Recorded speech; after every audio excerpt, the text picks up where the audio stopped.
खरगोन हिंसा पर सीएम शिवराज चौहान का ओवैसी पर पलटवार, कहा धर्म और जात पर नहीं उपद्रवियों पर की कार्रवाई, दंगा फैलाने वालों को बख्शा नहीं जाएगा।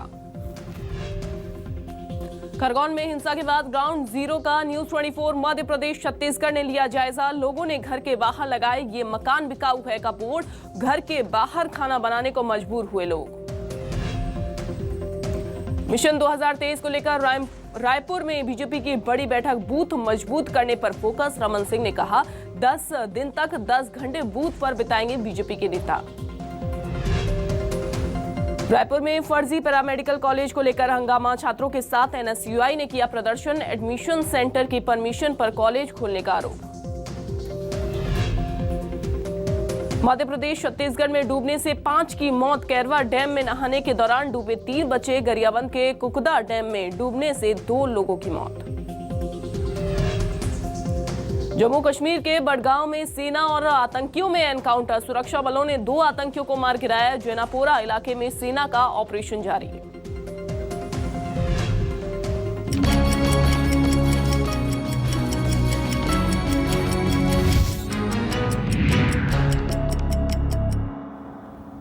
नमस्कार, बहुत स्वागत है आप सभी का। मैं हूं आपके साथ अंजलि सिंह। रीवा सांसद जनार्दन मिश्रा एक बार फिर अपने बयानों को लेकर सुर्खियों में हैं। इस बार सांसद महोदय के बयान से ब्राह्मणों के साथ भी आईएएस अफसर भी नाराज हो गए हैं। सांसद ने कर्मकांड करने वाले ब्राह्मणों के ज्ञान पर सवाल खड़े कर दिए। वहीं सांसद ने अपने राजनीतिक जीवन की जानकारी देते हुए बताया कि राजनीति में सक्रिय होने के लिए हमें सिखाया जाता था कि कलेक्टर को थप्पड़ मारो, कॉलर पकड़ा और कमिश्नर को कुर्सी से गिरा दो। सांसद ने कहा कि ऐसा करने से 1-2 साल के लिए नेतागिरी फिक्स हो जाती है। सांसद जनार्दन मिश्रा बीजेपी के वरिष्ठ नेता भगवत शरण माथुर की जयंती के अवसर पर आयोजित कार्यक्रम में बोल रहे थे। इसी दौरान बीजेपी के कई दिग्गज नेता और राज्यसभा सदस्य अजय प्रताप सिंह सहित अन्य लोग वहां मौजूद थे।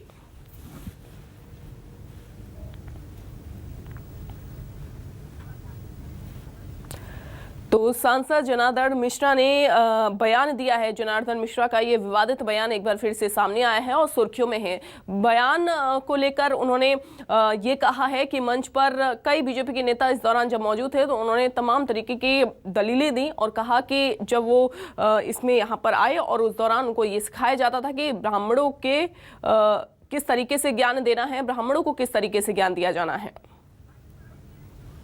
और ये जो कर्मकांडी ब्राह्मण जो तैयार हो रहे हैं उनकी श्रेष्ठता और गुणवत्ता में भारी कमी है। इसलिए दक्षिण भारत से कर्मकांडी ब्राह्मण ले आएंगे और यहाँ कर्मकांडी ब्राह्मणों की पाठशाला बनाएंगे, उनको प्रशिक्षित करेंगे और वो कर्मकांडी ब्राह्मण अपना कर्मकांड का काम कराएं, जिससे इस क्षेत्र में जो गिरावट आ रही है उस गिरावट को दूर किया जाए।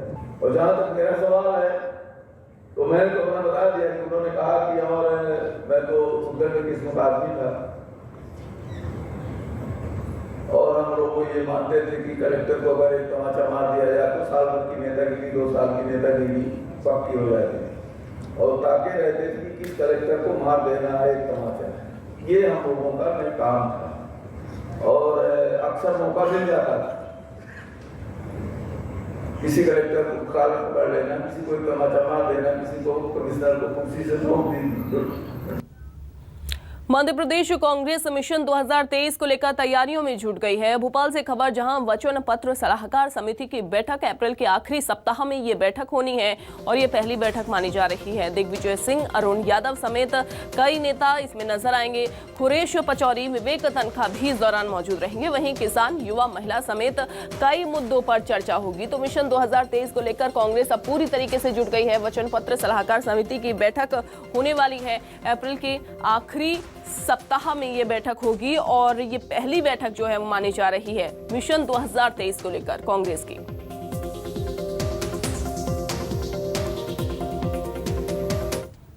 राकेश हमारे साथ जुड़ गए हैं ज्यादा जानकारी के साथ। राकेश, बैठक होने वाली है सप्ताह में, अप्रैल के आखिरी सप्ताह में, क्या मोटिव इसको लेकर माना जा रहा है, क्या उद्देश्य है कांग्रेस का?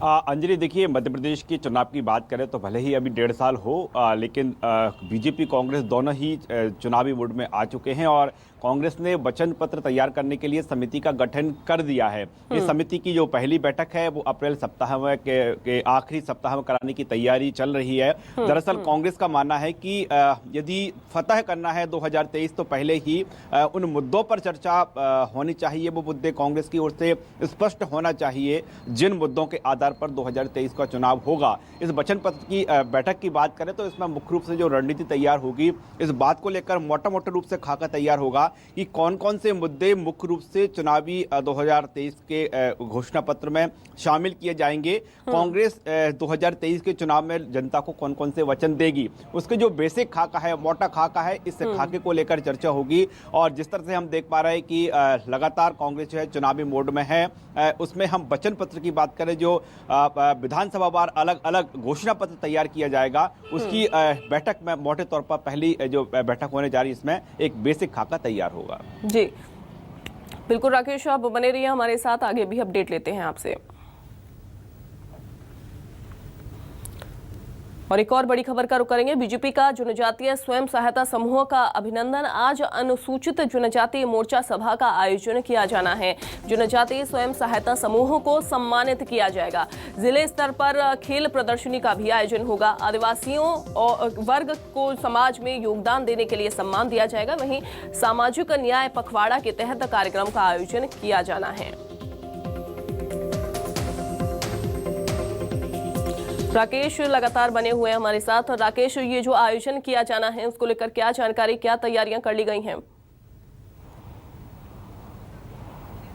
देखिए, बीजेपी भी तरह तो बीजेपी भी लगातार 2023 के लिए हर वर्ग को साधने में जुटी हुई है और सामाजिक न्याय पखवाड़ा इन दोनों बीजेपी की ओर से मनाया जा रहा है। आज के दिन की बात करें तो ऐसे सहायता समूह जो कि तमाम जनजातीय क्षेत्रों में जो काम कर रहे हैं उनका आज सम्मान होगा। बीजेपी कार्यकर्ताओं की ड्यूटी लगाई गई है कि ऐसे सहायता समूह के लिए कार्यक्रम आयोजित करें, उनका सम्मान करें। बीजेपी लगातार ये जो मैसेज देने का प्रयास कर रही है कि मध्य प्रदेश की जो आरक्षित सीटें हैं वहां पर खासतौर पर अनुसूचित जाति और जनजाति की भी, उनके लिए बीजेपी लगातार प्रयास कर रही है। उसके लिए न सरकारी आयोजन होना जरूरी नहीं है बल्कि पार्टी अपने स्तर पर भी लगातार जनजाति वर्ग के बीच बनी हुई है। क्योंकि हम 2023 की बात करें, मध्य प्रदेश में बात एससी और एसटी वर्ग को साधे बिना 2023 की सत्ता पर काबिज होना नामुमकिन है। तो जाहिर तौर पर है कि हर वर्ग को जिस तरह से साधने का प्रयास कांग्रेस में जुटी हुई है, बीजेपी भी जनजाति वर्ग के बीच रहकर अपनी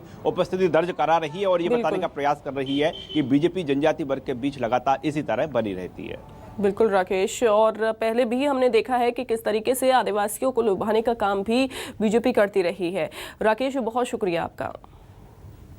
आगे बढ़ेंगे। खरगोन हिंसा से जुड़ी इस वक्त की बड़ी खबर आपको बता दें। हिंसा से प्रभावित लोगों की प्रशासन ने मांगी जानकारी, वहीं हिंसा में हुए नुकसान को लेकर ये जानकारी मांगी गई है। चल अचल संपत्ति की पुलिस ने जानकारी मांगी है।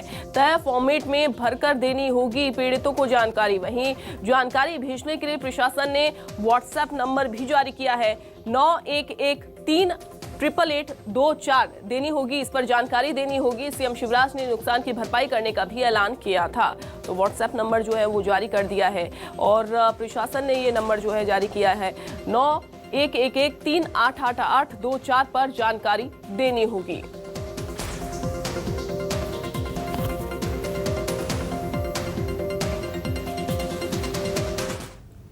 रामनवमी पर खरगोन में हुए सांप्रदायिक हिंसा के बाद लोग अपने मकानों को बेचने पर अब मजबूर हो गए हैं। लगातार हिंसा के बाद मजदूर और किसानों ने अपना घर जलता हुआ देखा, जिसके बाद अब लोग मकान बेचने पर मजबूर हो गए हैं। मैं अभी इस वक्त ग्राउंड जीरो पर मौजूद हूं। ये संजय नगर का वो इलाका है जो रामनवमी के दिन हिंसा का शिकार हुआ था। साफ तौर पर यहाँ पर जो घर हैं उन्हें जला दिया गया। ये ऑटो बाहर घर के बाहर खड़ा हुआ था जिसे जला दिया गया। यहाँ पर 15 से 20 मकान ऐसे हैं जिन्हें यहाँ पर जला दिया गया है और लोग यहाँ पर घरों के बाहर खाना बनाने पर मजबूर हैं। ये जिस भी घर के अंदर आप देखेंगे तस्वीर जो है वो साफ तौर पर ऐसी आपको नजर आएगी जहाँ पर दरवाजे टूटे हुए हैं, वाहन जो है वो यहाँ पर जले हुए पड़े हैं। ये मंदिर है, मंदिर जो है उसकी स्थिति आप साफ तौर पर देख सकते हैं। ये वो क्षेत्र है जो 3 बार हिंसा का शिकार हो चुका है। इसके पहले 2015 में 2019 में और अब 2022 में इस तरह की तस्वीरें जो वो सामने आई हैं। ये एक घर आप देख सकते हैं, इस घर की जो स्थिति है वो मैं आपको अंदर से दिखाना चाहूंगा कि ये घर के जो हालात हैं वो अंदर तक आप देख सकते हैं कि ये एक गाड़ी यहाँ पर जो रखी हुई थी वो यहाँ पर जली हुई पड़ी है। पूरा घर जो है वो जल चुका है और लोग जो है वो घरों के बाहर रहने पर मजबूर है। ये जो घर जिनका है वो हमारे साथ में मौजूद है। किस प्रकार की यहाँ पर घटना हुई थी आप लोगों के साथ? यह है कि हम उधर जुलूस में गए थे और घर पे कोई नहीं था और वहाँ हमको पत्थरबाजी चली तो वहाँ से भगते आए कि बोलो भाई चलो यहाँ पत्थर चल रहे तो अपन वापस घर चले, घर लेडीज को संभाले। और आने के बाद में भी पुलिस हमको रोक रहे कि उधर मत जाओ, तो फिर हम क्या कर सकते। और भी यहाँ पर लोग मौजूद हैं। जो एक घर है, ये घर के बाहर चूल्हा जलाकर खाना बनाने पर मजबूर होना पड़ रहा है। क्यों? क्योंकि घर का जो सामान है वो सब यहाँ से उठा कर ले गए। ये बाहर बैठकर जो दूध है वो गर्म कर रहे हैं। कुछ समय पहले यहाँ पर रोटी बनाई जा रही थी। तो ये किसान का घर है, हम उनसे बात करते हैं। आप घर के बाहर खाना बनाने पर मजबूर हैं? तो सर क्या करें, हमारे घर ताले तोड़ के अंदर से सब सामान लूट मार करके ले गए, तो फिर बाहर नहीं रोटी बनाए तो क्या भूखे मरे नहीं। 4 दिन हो गए नहीं सर। कितना डर का माहौल है आप लोगों में? आप यहाँ पर रह रहे हैं, कितनी बार इस तरह का माहौल आप देख चुके हैं? 3-4 बार दंगे हो गए सर। हर बार हमारा नुकसान करते, फिर मकान बेच के नहीं जाए तो क्या करें। 1-1 रुपया करके अपन सामान लाते हैं सर। अब क्या आप लोग मकान बेचने पर मजबूर हो गए? बच्चों में जवान छोरे उसके पास कपड़े नहीं, सब जला दिए। मैं जेठ के घर पूरा मकान जला दिया न, मेरे घर सब लूट मार करके ले गए।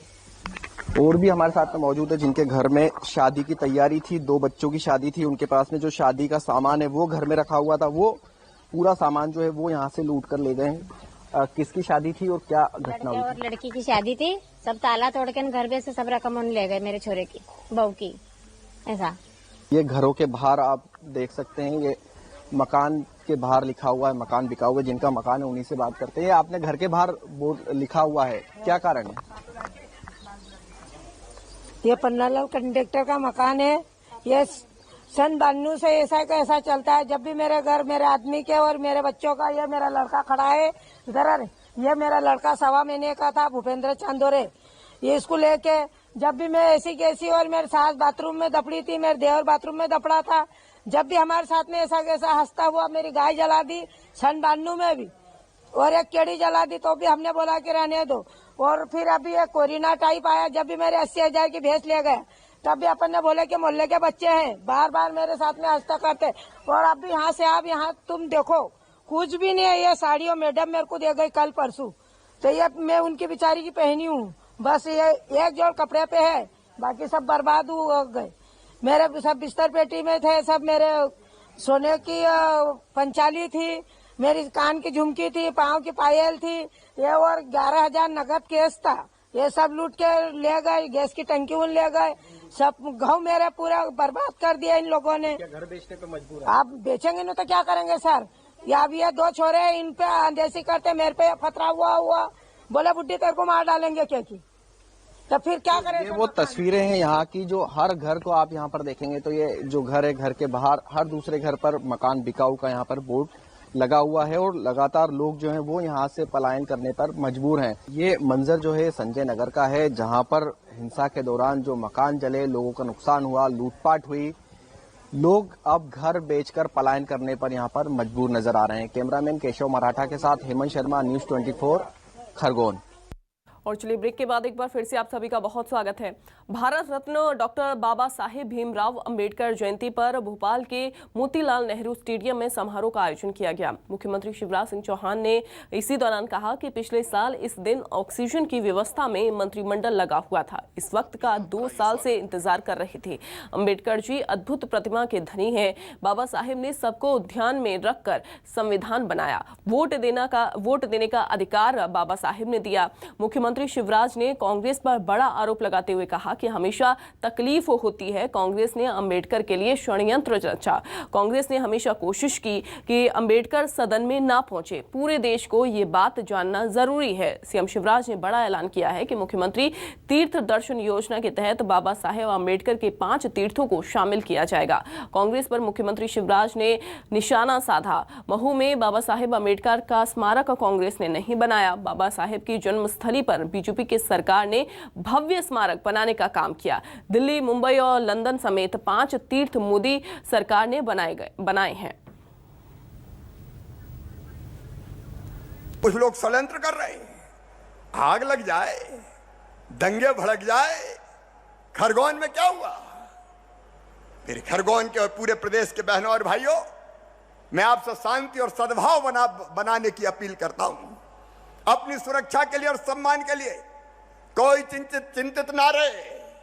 मैं साफ कह रहा हूं, किसी वर्ण के हो, किसी पंथ के हो, किसी धर्म के हो, भारतीय जनता पार्टी की सरकार सबके लिए है। लेकिन अगर किसी ने दंगा फैलाया तो मामा छोड़ेगा नहीं किसी भी कीमत पे। और ये कुछ लोग हैं जो गड़बड़ करते हैं, कुछ लोग हैं जो गड़बड़ करने की कोशिश करते हैं। तो दंगाइयों के खिलाफ कड़ी कार्रवाई जारी रहेगी। संविधान निर्माता बाबा साहेब डॉक्टर भीमराव अंबेडकर की जन्मस्थली महू में आस्था का सैलाब उमड़ा। देश भर से बाबा साहेब के अनुयायी यहां पहुंचे। यहां उत्साह से बाबा साहेब की जयंती मनाई गई। मुख्यमंत्री शिवराज सिंह चौहान महू पहुंचे। उन्होंने बाबा साहेब की प्रतिमा पर माल्यार्पण किया। वहीं कांग्रेस पर जमकर हमला भी बोला। वहीं कमलनाथ भी पूर्व मुख्यमंत्री कमलनाथ महू पहुंचे और बाबा साहेब की प्रतिमा पर माल्यार्पण किया। पूर्व सीएम दिग्विजय सिंह भी यहां पहुंचे। कमलनाथ ने महू में घोषणा की कि प्रदेश में बाबा साहेब भीमराव अंबेडकर की सबसे बड़ी स्टैचू स्थापित की जाएगी, जो कि मानवता के प्रतीक होगी।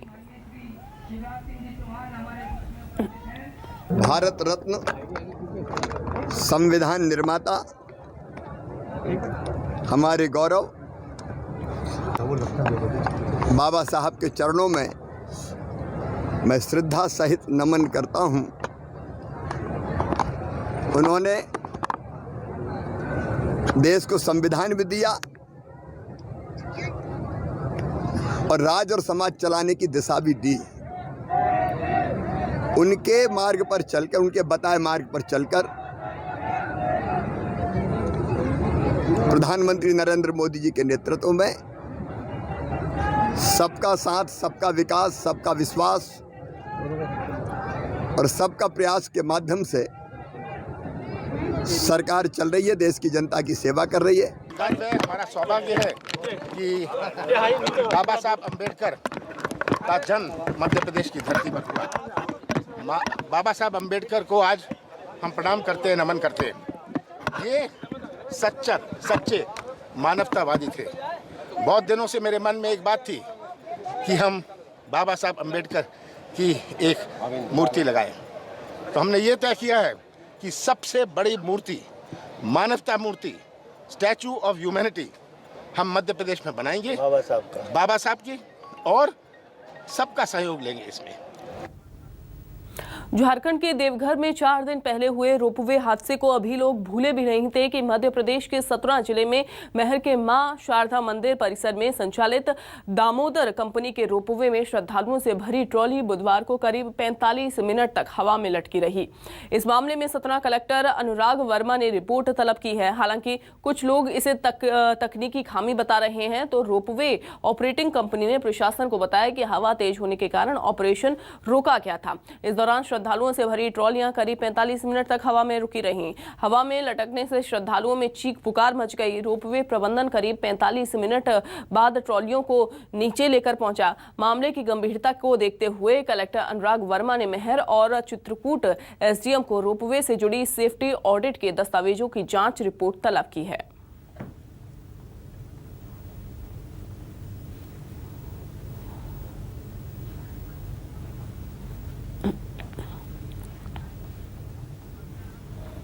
बालाघाट के वारा सिवनी मार्ग पर बंजारी मंदिर के पास चलती कार में अचानक से आग लग गई और देखते ही देखते कार जलकर खाक भी हो गई। गनीमत ये रही कि धुआं निकलने का एहसास होते ही कार चालक ने परिवार समेत तत्काल वाहन से निकलकर अपनी जान बचा ली, नहीं तो बड़ा हादसा यहां हो सकता था।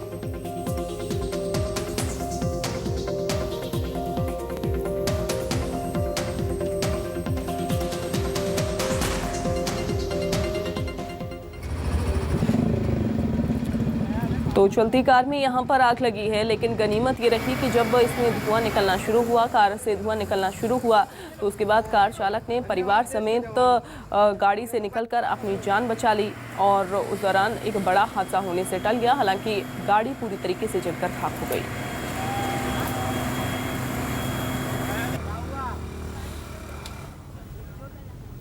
ग्वालियर के एक युवक को विदेश में नौकरी का सपना देखना महंगा पड़ गया। बीकॉम पास युवक कनाडा में जाकर करियर बनाना चाहता था, लेकिन कंसल्टेंसी एजेंसी ने वीजा जॉब के नाम पर युवक से 15 लाख रुपए ऐंठ लिए।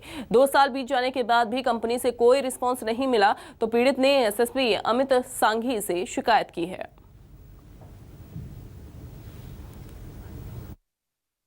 एक शिकायत आई है, डबरा के युवक द्वारा एक शिकायत की गई है कि बाहर नौकरी लगाने के नाम पे उससे पैसे ऐंठे गए हैं और जन सुनवाई में शिकायत प्राप्त हुई थी, जो कि जांच और अग्रिम कार्रवाई हेतु डबरा सिटी कोतवाली भेजी गई है और नगर निरीक्षक को निर्देश दिए गए हैं कि ये स्पष्टतः धोखाधड़ी का मामला है, इसमें आवश्यक एविडेंस प्राप्त करके और जल्द से जल्द इसमें वैधानिक कार्रवाई कर दें। और चलिए इसी के साथ फिलहाल के लिए इस बुलेटिन में बस इतना ही।